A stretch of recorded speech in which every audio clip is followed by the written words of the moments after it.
Hello and welcome to your astrological vibrations for Friday, October 26th, 2018 by Gaia Blooming. I am Mimi and our energy mantra for today is I expand in my power by noticing and giving myself what I need. And today is a day to give yourself self-care up the wazoo. Today and tomorrow, really. Always. But it's really going to help you. If you are feeling grumpy from this coming together of the Sun and Venus, that's a sign that you need a little more self-care in your life. We have Venus, which has been going through her retrograde Inanna process. So the Inanna process is, going into the shadows around relationships, including the relationship that we have with ourselves, going into the shadows regarding love, regarding self-care, regarding worth, and hopefully bringing ourselves to the light by going through these processes. We never get to the light by ignoring the shadows, just so you know. So we really do need to go there. But we have Venus perigee. Perigee means that Venus is in the place in her orbit where she is closest to the Earth. So we are really feeling this Venus energy, which means we need the care. We need to know and be treated by ourselves like we are worth it, like we belong here on this planet. No man is an island. We all need relationships, and we do need things from relationships, but we are responsible first and foremost for ourselves. And so that really is the lesson. And I found myself today getting grumpy. I'm a little bit sleep deprived from the full moon. This full moon over has lasted. And so what I did was I kind of tucked myself in bed.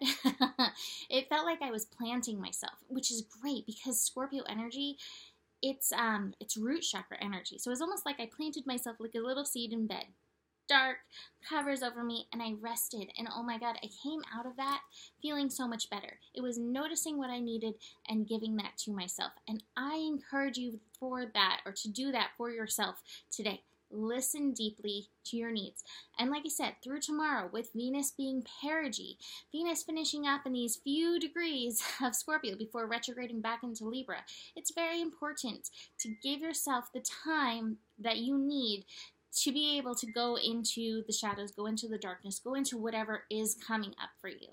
And I think we'll get into that a little bit more with this card that I pulled from the Divine Feminine Oracle.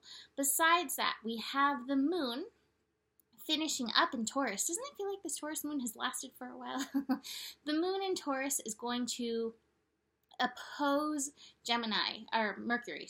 oppose Mercury, not in Gemini, Mercury in Scorpio. Okay, so again, this may bring up some of those shadow things in relationship. Anytime anything's in opposition, there can be a little push-pull, and it can bring up relationship stuff. Mercury in Scorpio showing us the shadows, and yet the moon is asking us to hold our worth. And once again, it's reminding us the best thing that we can do is notice what you need and then set about giving it to yourself. And often it is just a little bit of a time, a little moment, a little self-care, maybe a little food, that little thing, so that you can show up, that your needs are met. So many of us are running around frazzled and stressed out, and that's because your needs are not being met by yourself first and foremost. Then you can address the other, but it starts with you. Moon is also going to oppose Jupiter. Jupiter is finishing up in Scorpio as well. So Jupiter, again, Jupiter's like, we don't have long now for me to be in this process, so let me keep dredging up everything from the shadows. Jupiter expands anything that it touches. So being in Scorpio, it is expanding the shadows, but it's also expanding the light that you can bring to the shadows through your self-evaluation, through noticing. That's the thing I keep getting, is noticing. Just be willing to notice. What I love is that the moon is shifting into Gemini at 12:41 p.m. Pacific time. So afternoon for most people. Moon in Gemini brings a level of awareness. Gemini will often, if not too distracted by all the shiny things, will often be able to tune in with awareness, with understanding to what's going on. So utilize the moon for that.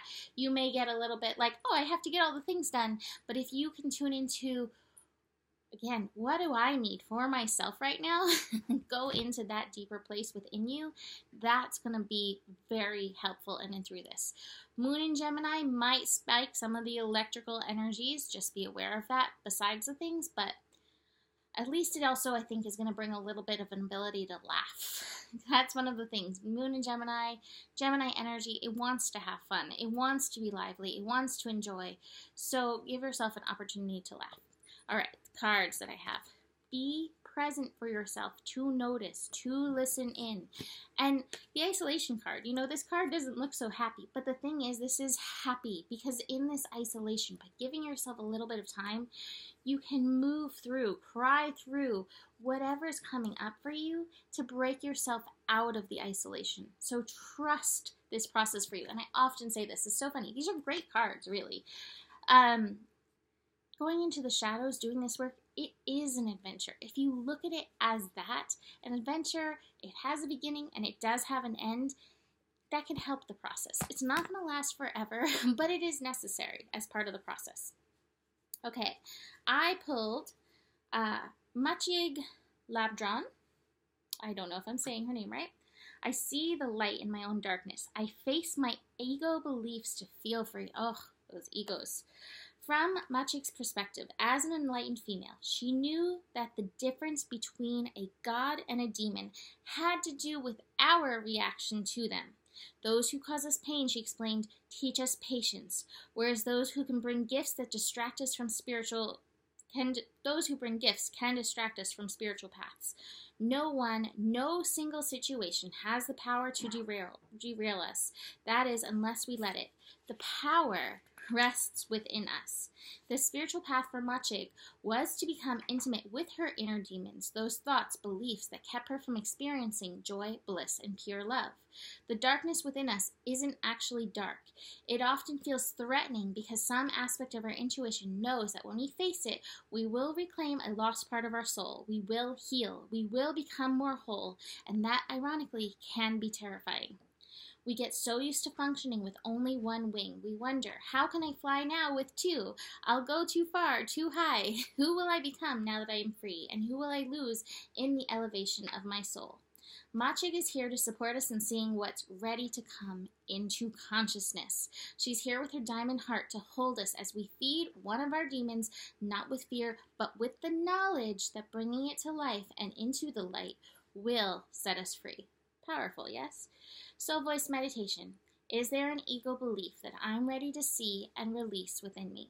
Intention. I see the light in my own darkness. I face my ego beliefs to feel free.